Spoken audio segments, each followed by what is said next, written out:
Hey, everybody, you're listening to the Links and Locks tournament preview for the Honda Classic. I'm Roberto Arguello and joined alongside Spencer Aguiar and Nick Bretwish, as I am every week, to break down this week's tournament. We've had some struggles with Jon Rahm wrecking the top of the board, well, wrecking the whole board for us in the last few weeks, but overall, in this early 2022-2023 PGA Tour season, we've had success when Jon Rahm doesn't win tournaments. And guys, I guarantee you, Jon Rahm's not going to win the Honda Classic this week. So let's get into it. I'm excited to be here alongside these guys. Spencer, what's your best bet for this week? It's kind of the same problem we keep running into. I don't know how much I love these boards from the hold percentage that's out there in all these shops. And, you look at some of these head-to-head matchups, and I think that there's a few that you can consider, and that's obviously a good thing. But I'm going to go more into your alley here, I think, Roberto, of a player that you have been on probably more than anybody in the space. And I'm going to say Carl Yuan, plus 850 to come inside the top 20 over on Bet365 this week. I love it. And we've started spewing some of your propaganda and you started spewing some of mine. So I also have some Carl Yuan plays, plural. We'll get into that in a little bit. Nick, how about you? What's your best bet for this week? It's disgusting, but Ryan Palmer outright 70-1.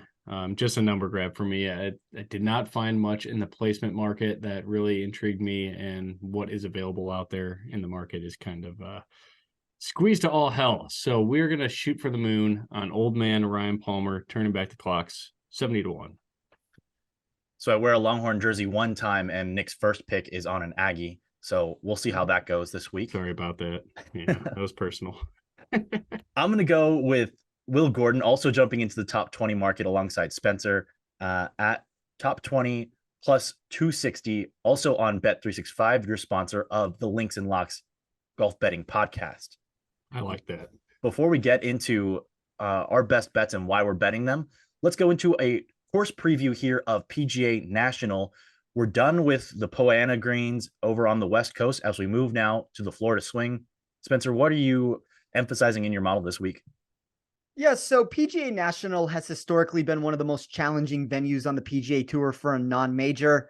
15 holes present a combination of 26 sinkable water hazards. That answer sort of explains Florida courses in a nutshell, since water adds this unquantifiable metric to models that can become difficult to interpret mathematically. We've seen the cut line tread from 2 over to 6 over during the past 5 years. All of that stems from the inability to scramble yourself out of danger. And I think it's really interesting to look at last week when I give that answer. So if you look at the tournament or any tournament like the Genesis, wayward drives or approach shots could get bailed out with a clean short game. However, all of that goes out the window at the Honda Classic because a wandering error will provide the dreaded waterbound answer that quickly balloons your total. I always find it interesting when looking at this course that the bear trap holes of 15, 16, and 17 will make most of the headlines when talking about the difficulty that they present. But holes 5, 6, and 7 are almost equally as challenging for the field. When you add that to the mix of the amplified hazards that I mentioned previously, the 107 sand traps that are littered throughout this property, golfers can begin to feel trapped by the unforgiving landmines that pop up at all turns. I decided to weigh my model with 7 data point categories from a statistical perspective. If you want to dive deeper into that, you can make a copy of my model over on Twitter at Tee Off Sports. But I took 3 basic recalculated categories of strokes gain metrics to mimic this course. That would be strokes gain in blustery conditions. So anytime that we have average to severe wind, hard par 70 tracks, and fast Bermuda. I ran an interesting weighted scoring category that projected out all 18 holes for each golfer in the field. That's something that I've been doing every single week, and I've liked how my model has been performing there. For reference sake, top 5 of that would be Sungjae Im, Shane Lowry, Aaron Wise, Cameron Davis, and Taylor Pendrith. I ran 2 defensive categories in sand save percentage and bogey avoidance. And then I did a remeasuring of strokes gain off the tee plus approach. That highlights the historical proximity ranges at this track over the last 5 years, and then merge it in with some total driving returns to land on that answer. Overall though, Roberto, kind of just to simplify this, it's Florida courses are tough. A single error anytime that you land in water, it kind of adds a headache from a modeling perspective. I'm not saying that's like a good or a bad thing. It's just different. So I tried to go in, and a lot of times when you run a model, specifically from like a DFS perspective, you're always trying to find birdie makers at the end of the day. But I think here you want to try to find the bogey avoidance numbers and the sand save percentages and golfers that are going to like these proximity ranges. So for me, it's much more of a model to limit errors that are going to be made versus then trying to find upside. And that just adds a different feel to the whole end game of what I'm trying to build here. That makes a lot of sense. And players talk about why they love Riviera. There are no water hazards or penalty areas with water on the course, and you can recover from your mistakes, but you're still going to be penalized for them. Whereas this week, if you're off by 2 yards in some spots, you're going to have a huge penalty. Like you said, you can't pitch out of a water hazard. So that's going to be a big difference. Also, with this being the one non-designated event between 4 consecutive designated events, it's going to be away, watered down field, fewer elite players. Like you said, Sungjae Im and Shane Lowry are your 2 top players in your model, and I believe they're the only 2 players inside of plus 2,000 generally across the board this week. So that presents a different challenge as well when there aren't game breakers like Jon Rahm who can just ruin the whole board. We've talked a lot in depth about the top 3 players right now, including Rahm, Scotty Scheffler, Rory McIlroy, and even Max Homa emerging as potentially the 4th best player in the world right now. What are y'all's strategies as far as betting outrights when you don't have any of the elite players in the field this week? I think for me, it's tournament by tournament that I look at it. There's certain events where a golfer might be better in the win equity that's presented. And just to kind of give an answer on that, and I'd be curious to hear Nick's answer in a second. Sungjae, now he's not bettable at the prices that we see at those 8-1s, 9-1, 10-1 numbers, but my model did have him about 2.5 times more likely to win this event than anybody else in the field. I think that's a substantial total. Like, in an ideal world, if I could have gotten him at 13, 14, 15-1, I probably would have considered it, but he's kind of this week's version of Jon Rahm. Now, the difference is Jon Rahm on any given week has more win equity to actually go out and win the tournament, but I don't think it's an outlandish comment to say that Sungjae's potential in this field is as high. I just don't know if he gets the job done as frequently. And that's kind of where I'm going to build it, not at the top of the board. Like I found a golfer, if we wanted to go down to 27-1 that I liked a lot, that I actually thought had the 2nd best win equity in this field. And I thought we were getting a couple points there, but I don't know. For me, it's a tournament by tournament thing, but I'd be curious to hear Nick's answer on that. Yeah, I would elaborate the same. Not as much. Like my numbers aren't as high on Sungjae as Spencer's are. It's not 2.5 more win equity than anybody else. I do have him significantly higher than Shane Lowry, but not 2.5. And those are pretty much, like you said, Roberto, the only guys that are sub 20-1 on this event coming up here. So I just grabbed value with guys that I believe have win equity. I did have some value on JT Poston early. Didn't really like the form and only had 2 or 3 points of value on that ticket from what I could find in the marketplace. So didn't go there, but I did tweet earlier about Steven Yeager. My numbers have him at 40-1. There was a 55-1 laying out there. So to me, I'm just taking these 8+ point gaps that I could find on guys that I do think can win an event, especially in a weaker field. So I went with Steven Yeager. And then again, Ryan Palmer, I think a lot of the market has him at 50-1. I have him at 46. So again, that's just a massive number discrepancy in my numbers to the market.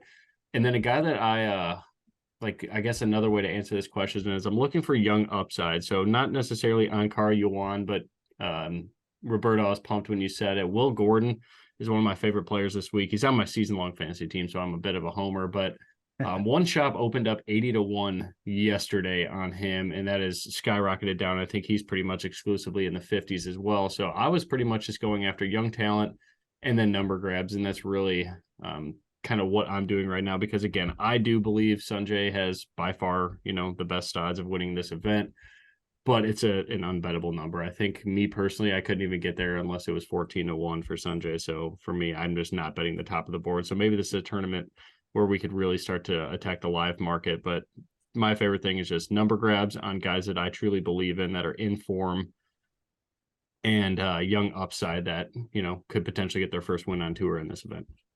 Nick, I'm coming at it from the very same perspective as you. Before we get into my picks, Spencer, let's break down your outright card this week.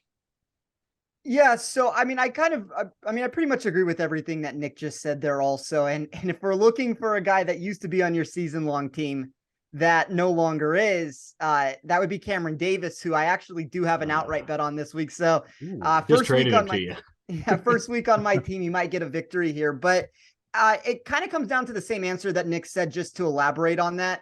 I'm trying to number grab these situations the best I can. And the first play that I took, I technically only had 2 points of value. And, that's maybe not enough to actually punch a wager on it. But as you know, Roberto, I have been extremely bullish on Aaron Wise throughout this entire past 6 months of us doing this show. So I took him at 27-1 on Bet365. I've seen that as high as 27.5-1 if you shop around.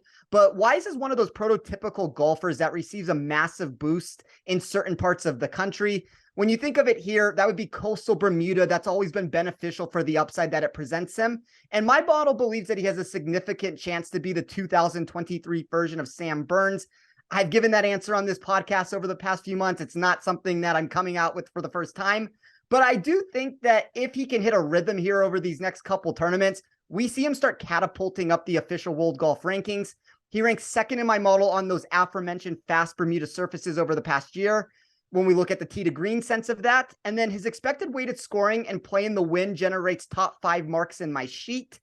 I'm going to go with the young upside in a different way than Nick did. I took Taylor Pendrith at 40-1. I would give this exact answer about the following 2 golfers that I'm going to discuss, so I'll only say it once. But you don't typically think of a club down course that asks for accuracy when you talk about Taylor Pendrith, but the math behind his game yields an interesting profile that might not be what you would expect. Pendrith grades 13th in this field when facing a less than driver venue on tour, and his projected increase on fast Bermuda and weighted proximity when mimicking this course to his baseline totals should add to the likelihood that we see the Canadian walk out of this week with his first title on the PGA Tour. As I talked about a second ago, I took Cameron Davis at 50-1. It's a very similar mentality that I talked about with Pendrith. I don't know if the safety is as clean as somebody like Pendrith, and that would be more from a head-to-head sense, or, if you're looking at like a top 40 bet, if you were going to get there for any reason. But the upside jumps into being a top 10 player in this field if he can provide his best quality this week. We've seen some of that potential come into play in the past, and then his first place rank for weighted proximity and 4th place mark for weighted scoring just adds to what I'm trying to find here. And then I decided to take 2 long shot bets to wrap up my card in Carl Yuan 200-1 and Austin Eckroat 230-1. Now, those 2 numbers that I'm mentioning, if you shop around in the space, I believe you can find Yuan at 210-1, and I think you can find Eckroat at 310-1. So there's some really good numbers out there if you want to shop from shop to shop. But Roberto, you have been the leader of the Yuan army so far this season. We haven't always gotten the outcomes that we would have hoped during some of these contests, but the price is exceptionally enticing because of that factor. My model can find a way to have him crack the top 25 in win equity when I emphasize fast Bermuda, ball striking, and weighted scoring, making this one of those spots where the potential is worth the small risk of the unknowns. If everybody out there remembers, it wasn't too long ago that we saw Yuan under 100-1 in much better fields than the one we have this week. And then Eckroat is delivering one of those Davis Thompson sort of profiles that my model always loves.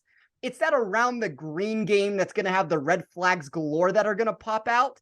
But there wasn't a category out of the 7 that I ran where he ranked outside the top 45 in this field.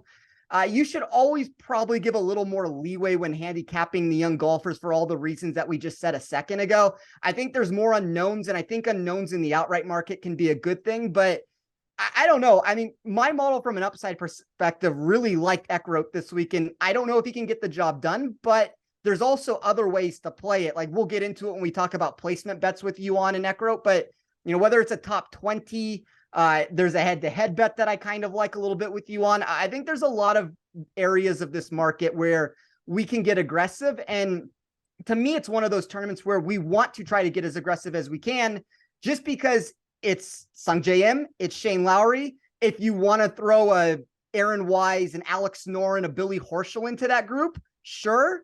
But then the board gets really weak from beneath that. And it wouldn't be that shocking to me to, if we find out in a year Taylor Pendrith has ascended himself up into like more of a level than where he is right now. So I'm kind of trying to take shots on some of those players this week.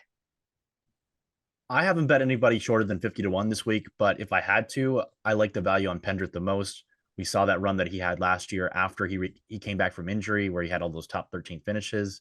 And you mentioned the firepower off the tee, which we don't necessarily associate with shorter courses, but of course, as we mentioned before on the podcast, length is always an advantage. And he was a President's Cup player. I mean, he was one of the top tier players in the world last year. So in a field like this, I like the buy low-ish opportunity at him around 40 to 1. Getting back to Carl Yuan, I also took him around 200 to 1 to win outright, just a sprinkle at 0.045 units to win 8.1. And then, but the reasoning behind it is the shift to Bermuda grass, and also his high ceiling on approach, which I'm not sure that we're completely factoring in.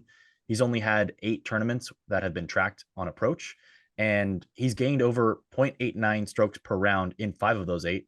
Over the 3 that he didn't were disasters. He also, in his 3 made cuts so far on the PGA Tour, all 3 of them came on Bermuda grass, which is what we're shifting to now. And so getting away from the POA, even though he did go to the University of Washington out there in Seattle, I think it'll fit his game. And as we said on the Korn Ferry Tour, he showed that he has a high ceiling. In 22 starts, he had 7 top 5 finishes, and he also had 1 win. He's got a funky swing, some weird warm-up drills where he practices shanking the ball. So he's certainly an eclectic guy, but I think he's got a relatively high ceiling with approach. And if he can just find accuracy off the tee, which is one of the weaknesses in his game, he's super long.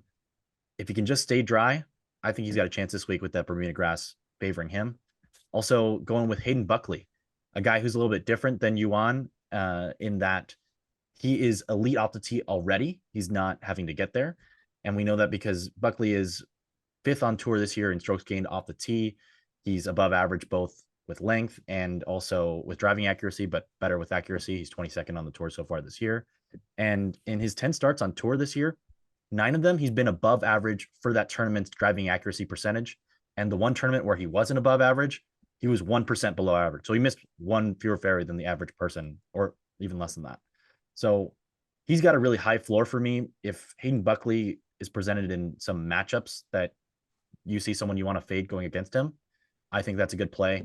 And he also just doesn't make mistakes. And Spencer, you mentioned that you want to factor that into your model this week, where 10 under par has won more often than not in this tournament over the last 10 years. Hayden Buckley ranks in the top third of the tour in both bogey avoidance and 3-putt percentage, which will be key at PGA National, where it has bigger putting surfaces than normal. Which is also a reason why I'm not playing strokes gained around the green, or not factoring that in as highly as usual this week.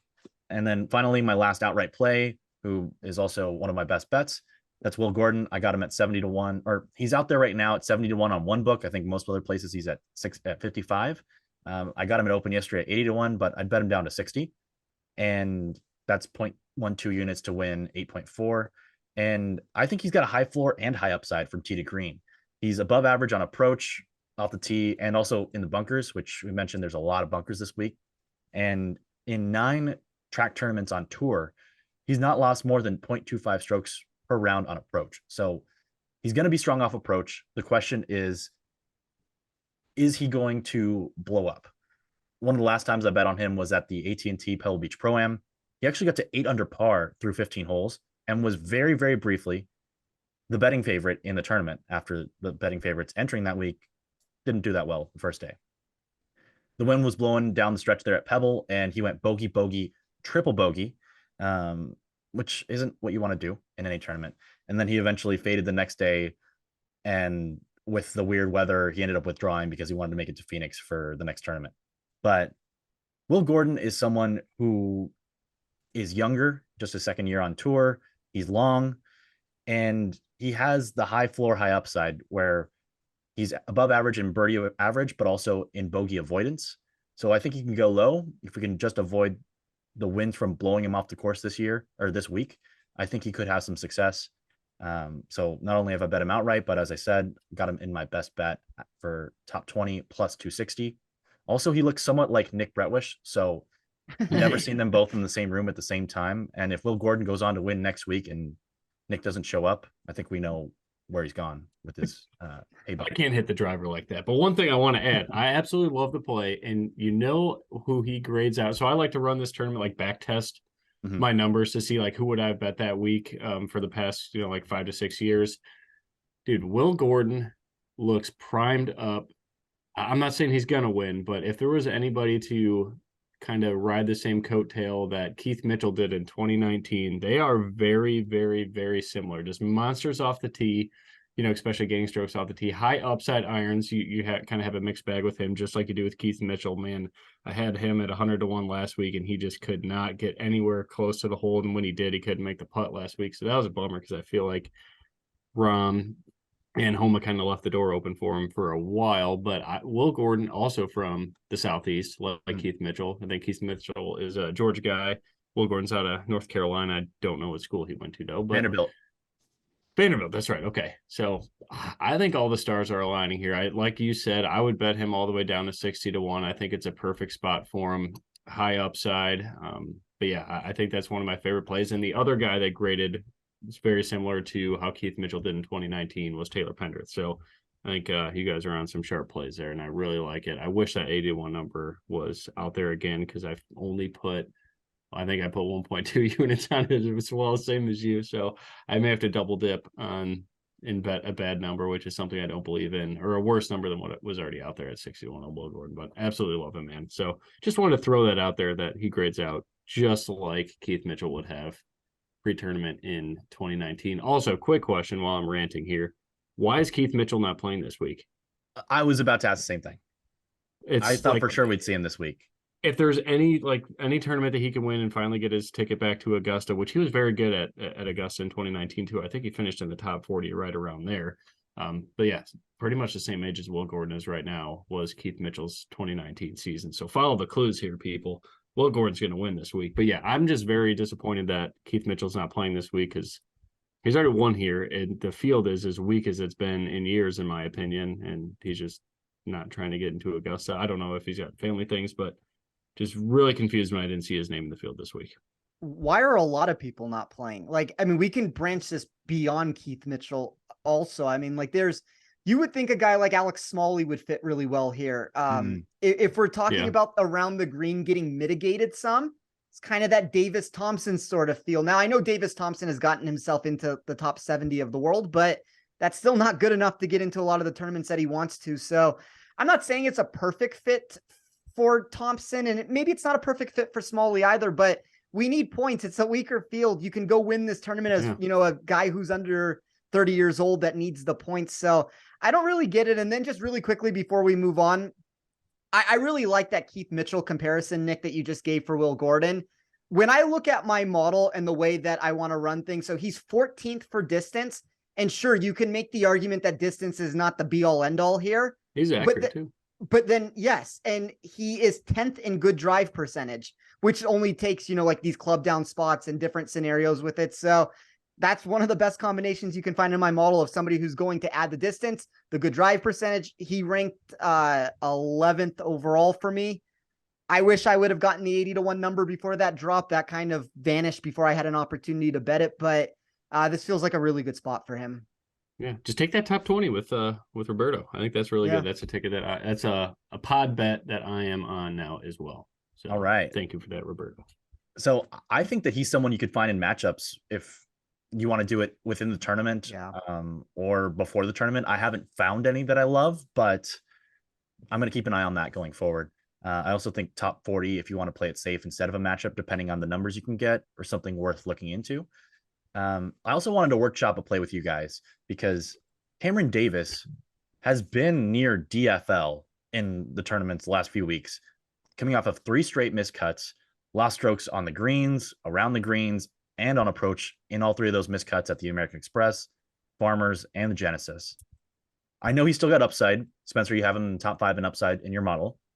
But if you want to fade Cameron Davis, how would you guys go about it? A couple options that I saw on Bet365, you can get him for 42nd or worse at -120 in their player betting markets. I also saw Adrian Moronk over Cam Davis at +105, where a tie is a loss, also on Bet365. What do you guys think about him and that potential downside? We know about the upside, and how to perhaps bet against him this week, coming off of a few straight weeks of disappointing finishes. I guess I'll answer it because I'm more aggressively backing Cameron Davis this week. I don't know if I want to fade him, I guess would be the answer to that. Like, I understand all the concerns that you just said. And I mean, we can make an argument that a lot of what's been really bad for him is he just can't make a putt within 5 feet. And I think there's some volatility and it's maybe not the most consistent market to look at week in and week out with it. The ball striking has been okay in some of these starts. I mean, he was really good to start the year and then he kind of got bad again, but this is one of those prototypical courses that I would expect him to find success on. Has he ever been this bad, like for this long, 3 missed cuts in a row? But like, yeah, like Roberto said, just like not losing with fashion here. Well, I guess let me ask you this then. If I assume then you are with Roberto with what he said with it, would you rather take him 42nd or worse, or would you rather take him against a head-to-head opponent, whoever that may be?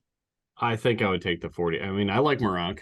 I don't know as much about him, but everything on paper seems like he's a well-rounded golfer and everything, but we haven't really seen a lot about him. So I probably wouldn't go there. I would just go with the implosion of 42nd or worse if I were to bet it. But I trust Spencer so much that I do think that this is a good, especially when he's trying to trade for Cam Davis right before the tournament starts. Like something's up here.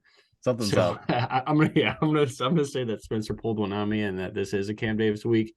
But yeah, just looking at his data though, I haven't seen him be this bad for 3 tournaments in a row since I don't even know if the year exists. Maybe 2020, right when the season kind of started back up in September, but that's about it. Yeah, However, I would go ahead, Spencer. No, I was just going to say very quickly, I would also take him 42nd or worse if you force me to make a bet here. In this situation, like I'm not going to punch that ticket, but I think that's probably the most conducive to trying to find success with it if you just want to bet on the downside. But he's the number 1 player in my model for weighted proximity. Like that means something to me. So I'm also somewhat frustrated because we said he's lost strokes gained across the board in the last 3 tournaments, but that's only 4 tracked rounds because the American Express, it was a 54-hole cut, but there was only 1 tracked round at PGA West. And then at Farmers, there was only 1 tracked round at Torrey Pines South because the North wasn't tracked. And so you have limited and imperfect data there. And then the Genesis last week, you have 2 rounds, but it's not like he was coming super close to the cut line in some of these events either.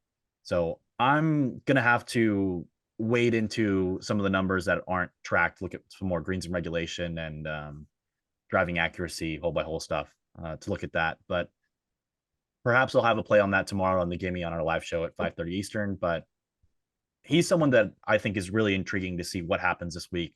No matter what happens, it'll be interesting for me. He can run into some problems with the accuracy. I mean, if it goes south, it'll probably go south in that direction for him. But and I'm just because I like a person, I've given this answer before where I've really liked somebody where I'm kind of fine fading them in matchups or fading them in different regards in that. I think he's so underappreciated because of the current form that he's been bringing to the table recently that some of these numbers are a little bit off from where my model believes to be accurate. And this is from somebody just throwing it out there that is running it from a 2-year running perspective. So I'm going to have a much more aggressive outlook on the long term. Like at his best, I think he's a top 10 player in this tournament. I don't even think that that's probably arguable, but yeah, I mean, the current form looks bad right now, but I don't really, I think when numbers move so far in the direction against him that you all of a sudden reach a point that even if the bet becomes a winner,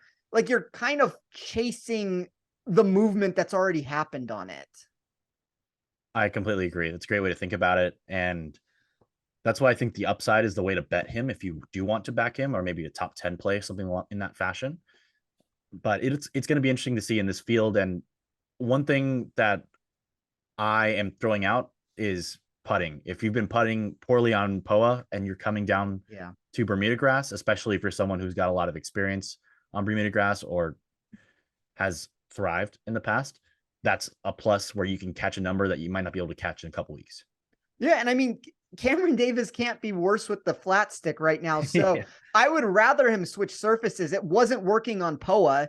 Let him give a chance with it on Bermuda. And like, there's positive trajectory numbers. I'm not saying it looks great, but he's 76th in strokes gained putting on any surface. He's 53rd for this particular grass type. So there's at least reason to believe that if the ball striking is able to be what I believe it can, that some of these putts might drop. And then all of a sudden, it's the same concept that I always say with a golfer like Hideki.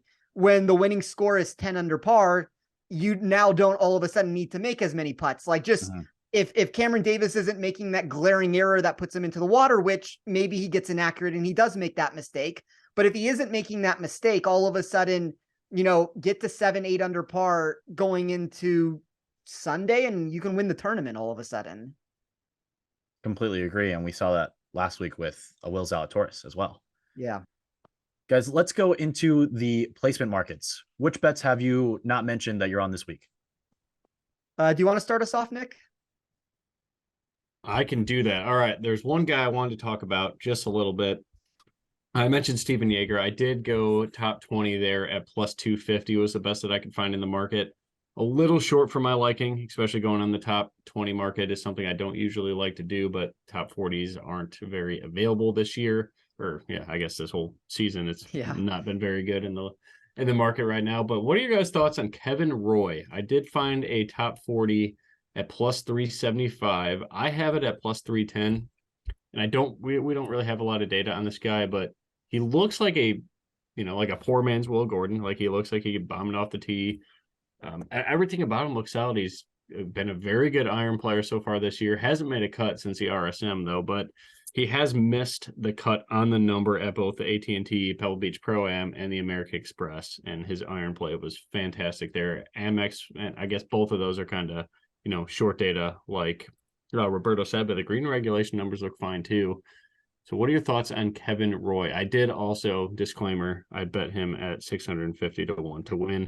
He has never won an event in his professional career. I don't believe Corn Ferry anything. So I just lit money on fire, but it was fun to bet someone at 650 to 1. So I had to do it. But what are your guys' thoughts on Kevin Roy?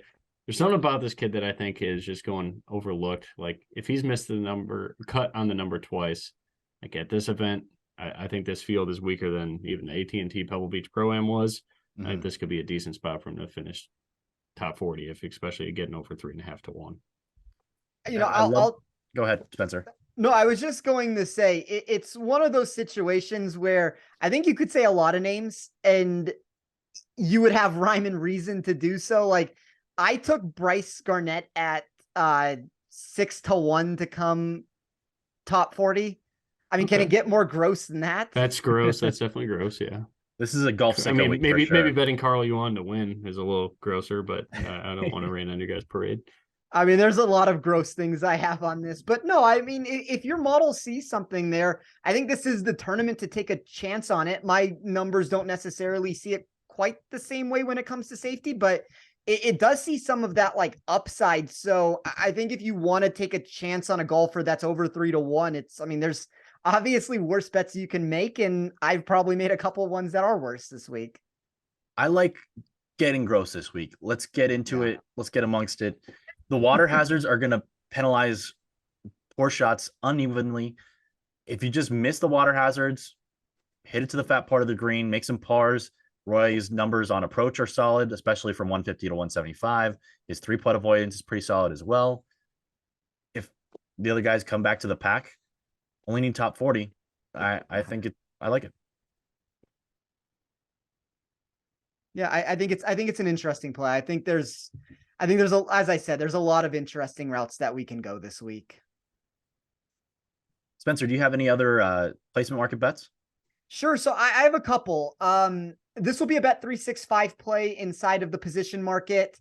I'd be curious to hear your guys' thoughts on this. I took Garrick Higo to come 46th or worse in that market. Look, his talent has been undeniable at times, but we're still looking at a highly volatile golfer with really no semblance of a built-in floor. He ranks 103rd for weighted proximity, 91st for my recalculated ball striking, 116th for the sand, and 119th for bogey avoidance. there's going to be some decent upside numbers to find when diving deep into this, but it's a boom or bust profile that I prefer taking on in various aspects of the market, especially here if you're telling me that we just need them to come outside the top 45. One of the kids that I am going to back this week is Sam Stevens to come top 40 at plus 165. I like the positive trajectory we've seen from him over the past 2 starts. The outputs have been a little putter heavy in how he's gone about his production, but he's gained off the tee in 6 straight, as well as averaging a shot per start with his irons over the last 3 appearances. Talked about the Garnett play. And then I guess the last 2 would be 2 long shots inside the top 20 market of Austin Eckroat at plus 800. So that'd be 8-1, and Carl Yuan plus 850, 8.5-1. My model just has positive trajectory for both of those players when we look at this tournament. Sure, the floor is going to be really low. And I mean, I know how Nick feels about Yuan at this point, so I'm not going to be able to convince him of that, I'm sure. But I have a head-to-head bet with Yuan that we'll get to in a second that I'll save some of my answers for why I like him so much for this week. But it's a very heavy week that I'm kind of trying to find these long shot bets that are unique and different from a lot of wagers people are putting out there. And I think whether it's a Roy or it's a Yuan or it's, you know, whoever you're on, Roberto, like that, you're going to say like, there's a lot of ways to go about it.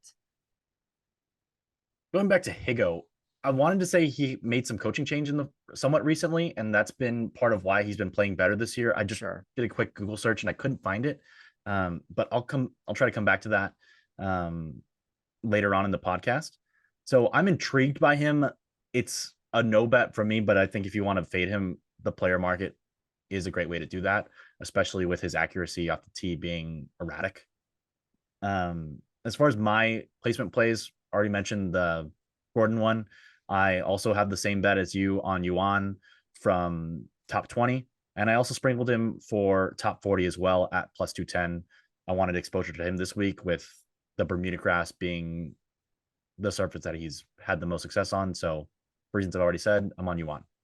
I would have taken that same route as a top 40 bet. The reason why I didn't is because of the head-to-head wager I have. But this isn't one of those situations in my mind where it has to be such a boom or bust thing of a top 20 bet. Like, I obviously like playing it up in the market with the volatility that he has shown over these past couple tournaments, but I think there's a lot of reasons to like him. And it can end poorly. Like, I'm not trying to sell everybody on this to where this is some can't miss sort of a bet and all these wagers are going to come in clean. No, there's a ton of miscut potential that's going to come into play, but there's also some back end stuff of my model that is intriguing. And I think that intriguing stuff in a tournament that's weak like this is kind of what you want to find, because, you know, there's deviations that you can make to your model and these like little minor moves that can get done that really can present an edge. And kind of as we've all said so far this week, there's so much water on this course. And you said it, Roberto, best. It's like unfair sometimes where you might miss it by an inch and all of a sudden you're in the water. You can't scramble out of it. You make double bogey. I mean, there's a reason why this course is yielding double bogey rates as high or higher than any tournament in the world, or on the PGA Tour, at least here. So you kind of have to embrace the volatility. And I would rather not have as many of those. And I mean, we can make this answer an outright market bet too. That's one of the reasons why Sungjae becomes harder to bet, is just because one water shot can derail his whole tournament. And I'm kind of trying to push things as far as I can to embrace the volatility while still betting golfers that my model had value on. And case in point with Sungjae, he missed the cut here last year, but he's also got one of his 2 career PGA Tour wins on this course. So I'm not factoring in course history as much as I do normally, not nearly as much as last week at Riviera, because of that variance that you have from the water hazards and also bunkers as well. Yeah. Spencer, what is your matchup play with Carl Yuan? So I'm going to take him over Satoshi Kodaira. Kind of as I alluded to, it's not the cleanest head-to-head wager since we have a heightened amount of miscut versus miscut potential. But it's essential to remember, as I said a second ago, this was a sub 100-1 golfer and fields much better than the one we have this week. I'm not sure we've gotten that production level bestowed upon us during the early stages of his PGA Tour career. However, he is still an extremely intriguing prospect that has shown a ball striking level that can find success on some of these water heavy tests that will negatively impact scores. If we look at his 121st place rank for around the green, that is where the problem stems from weekly. But there's something to be said about poor approach play and the fact that it puts you either in the water, as we keep talking about, or into a bunker. The first factor will be the detriment for every player in the field and enhances someone's ability to be able to ball strike, at least if you want to move yourself up the leaderboard. But the second part of that answer is what intrigues me most, since he ranks 47th in this field when it comes to sand save rate. I'm not saying that is some error-free output that removes all danger from the equation, but anything is going to be an upgrade when, I think when you're outside the top 100 of a field like this in strokes gained around the green, that kind of just enhances and shows even more so how bad that those short game metrics are for him. So if you're telling me that some of that gets taken and removed from the equation, and he's either going to have his irons dialed in to where he's going to give himself a chance to putt, or he's going to be in a bunker and he can then use that part of his short game rather than the prototypical route that we would expect in most weeks, that only can help him here. And sure, you can give a very similar answer to Kodaira. I think the approach play looks really good. There's some routes there where he's probably a decent, like if you want to push Kodaira up into a top 20 bet, it's a similar mentality that we're talking about on Yuan. But I just think from a talent perspective, from a safety perspective, and from a lot of those routes, the minus 110 price that I saw was too low. I had it more in the minus 135 range. So 25 points of value was enough for me to punch a ticket. I don't think that this is some shoe-in victory. If this went miscut, I'm not going to be shocked, but a miscut can still win us this battle here. And it's kind of what I like in the head-to-head market. I'm always trying to find an opponent that I want to take on. And when it happens with a golfer that I'm at least somewhat bullish on, all the better with it. I like it. And before we get into anything else, I just want to give a reminder that the Links and Locks podcast is proudly presented by Bet365, the world's favorite sportsbook brand. Sign up with promo code ACTION, that's ACTION, to get Bet365's exclusive sign-up offer in New Jersey and Colorado. Bet $1 on any game, get $200 free. Spencer, are there any other players that you're looking to take on whom perhaps you haven't found in an outright market that you might want to fade this week? Sure. I'll look at my model. I'll tell you some of the most overrated players for me. So, that would be a Garrick Higgo. To go back to him, I don't know in a matchup sense, like this might be an in tournament sort of a perspective that I'd like to find on him. I don't know. I'd be curious to hear what your guys' thoughts are on Minwoo Lee. I'm not going to probably get to him. My model has so much, it runs primarily from the PGA Tour. So guys like Meronk and Minwoo Lee are never going to grade well for me. And I think we've unfortunately probably missed a lot of the movement because I've seen anybody that Lee is against. It seems like all the sharp money has gone in the other golfers' direction. So you've probably missed the boat on that. I don't know if I'm so aggressive compared to most people, but I'd be curious to hear what you two think. 8 consecutive top 13 finishes on the DP World Tour for Minwoo Lee. He's in form. So great form. And his last start on the PGA Tour was at the Open Championship, where he did finish in a tie for 21st. Well. Yeah. So a long way back since he's been seen in the States, but sharps have hopped on him. He's already down to 25-1, I believe. Yes, that's what you can find him at Bet365, tied for the 4th shortest odds. A lot of unknowns for me with Lee. His approach numbers have been solid, but not great. And relative to the fields that he's playing in, with the fields, some of the guys he's lost to, for example, Jon Rahm beat him in one of these events where he finished in the top 5. And he also lost to Shane Lowry in some of these other ones. So guys at the top of the field have been great, but the bottom of the fields compared to the PGA Tour on the DP World Tour, very different. Also don't have data for a couple of those tournaments, but the approach numbers aren't awesome, and the accuracy off the tee gives me some hesitation this week. So it's a no bet for me, but I'm very intrigued to see how he does this week and seeing if he does play in any events further on in the PGA Tour. But with him in the outright market at 25-1, it's just not there for me. See, Roberto, that's what's interesting that you just pointed out there. So, he's the 4th favorite to win this event, but he's not necessarily priced that way against opponents. I would have loved to have grabbed an Aaron Wise wager against him. that's not something that we can find in the market right now. And maybe, you know, some book will pop something up. And same answer for an Alex Noren. I have seen some Alex Noren pricing. It's run too far out in the Noren direction for me to feel comfortable betting it. But if you could find that minus 110, minus 115 range, I do think it becomes intriguing. He's one of those boomer bust players to where I don't really know what to expect.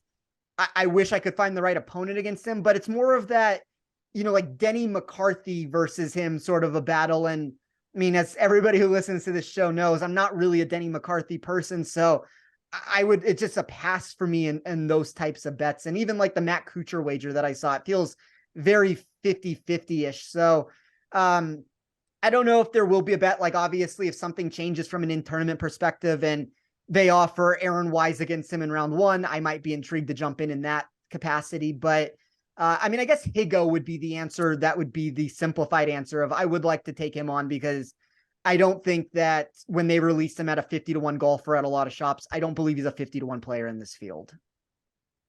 Nick, any other plays that you haven't mentioned yet that you would like to talk about before we go into rapid fire? No, cool. Actually, yes. Quick question for you guys. Okay. Hayden Buckley over Ben on even money. Thoughts? Go ahead, Spencer. So my model kind of likes Byung this week. Go with Ben on.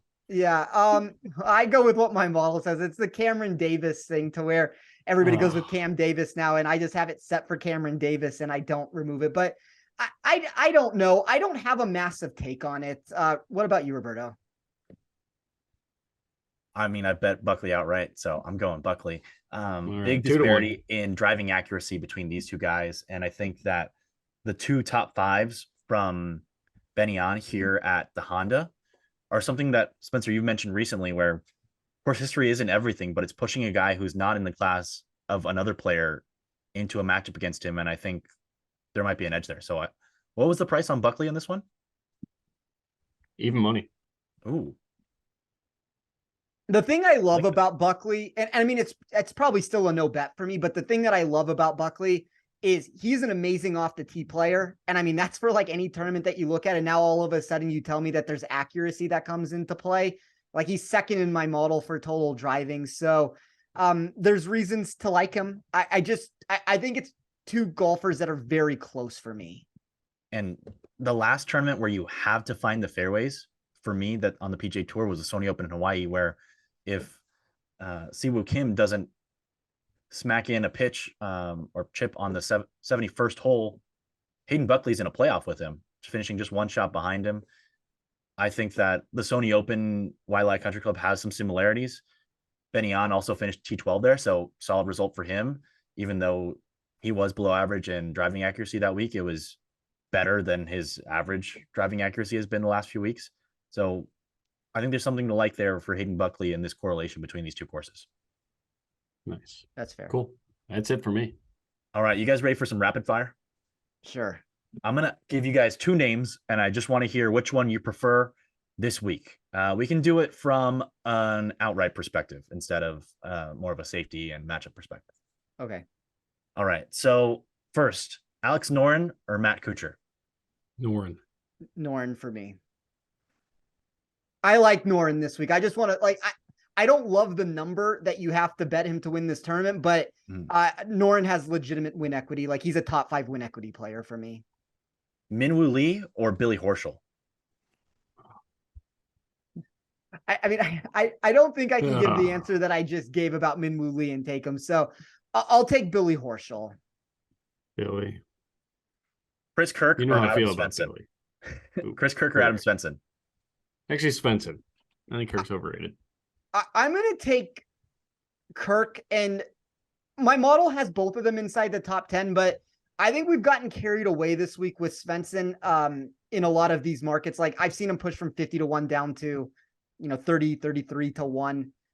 I don't know if I necessarily trust him as much as most other people. So another big riser this week, Jonathan Vegas against Harris English. Guys coming off of injuries. I'll take Vegas. Yep, same. Not very enthusiastic there. Thomas Dietrich or Robbie Shelton? my model always loves Dietrich. I know Nick is probably higher on Shelton than I am from like a long-term perspective with it. The one problem with Shelton, if there is a problem here, my model has him ranked 33rd. You could make an argument that he loses some of his around the green potential here. And if you're going to take a little bit of that away, I mean, it just makes him a little bit worse than, a little bit worse upside. Yeah, I like Dietrich here. Guys, defending champion Sepp Straka or Aaron Rai? Aaron Rai. Yeah, Aaron Rai for me also. Wow, okay. And last one, we'll do Brandon Wu or Joseph Bramlett, 2 Stanford guys. I've heard a lot of people on Bramlett this week. Like, he's super popular in various parts of the market. I mean, that worries me depending on where you're playing him. But if we're talking about just actually winning the tournament, I will go with Bramlett. I'll go the Bram Wagon as well. Bramlett is someone who just missed my card. The driving accuracy has gotten better, and the putting's been the big issue for him. But look, he's lost strokes gained on the greens in the last 9 track tournaments, so that's a big issue. But he does have the T9 at the Houston Open, which is also Bermuda grass. So he's someone I'll be looking at live this week to see how he does, at least with his driving accuracy. And the approach play has shown that he has the potential to knock it out of the park. I mean, T7 at Pebble Beach, T13 at Farmers in his last 2 starts. He's made every cut in the last, I think, 8 starts. So he's a guy who, with that distance, if he can just find the fairway, I think he's got a chance to win this week.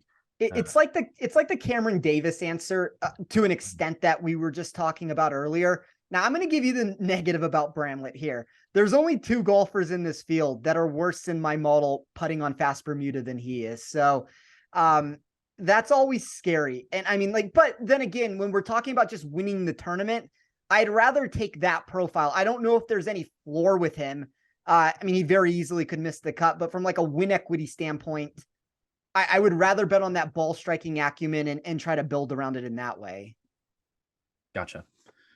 I also think the ball striking gives him a chance that other guys don't have in this field to get to an extra gear. Yeah.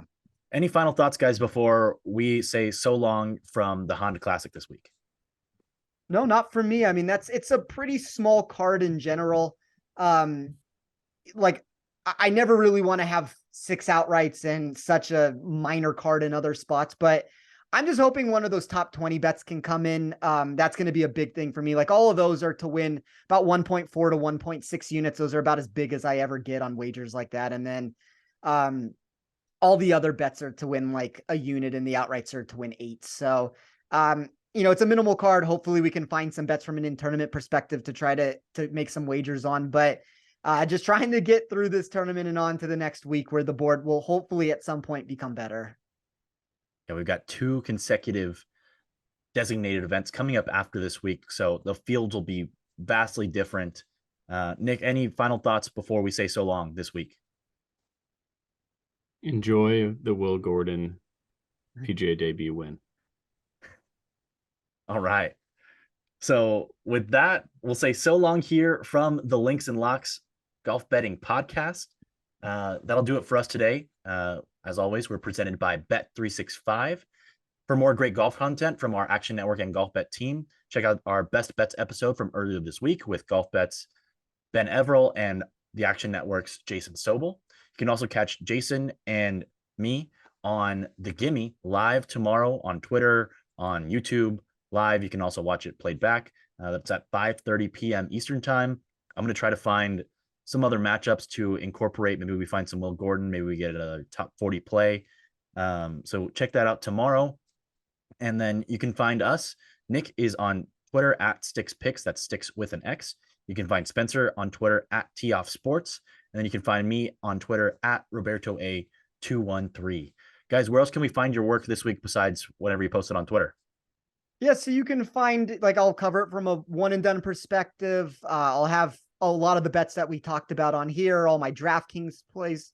Sorry, let's cut that. So where else can we find your work this week, Spencer?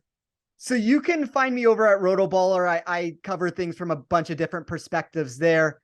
the model, all those numbers that I just ran off in this podcast today. You can find all that there. And then I'll hopefully have an in-tournament bet tomorrow that I have over at Action Network. So, we'll see if the board gets better. Like, unfortunately, when these boards go in the wrong direction at the beginning of the week, you're kind of chasing it over the entire tournament. And a lot can be said about the Genesis last week in that regard. There wasn't a ton of head-to-head wagers that I wanted. I was only able to find one. I got it on Sunday when I took Aaron Rai over Adam Svensson.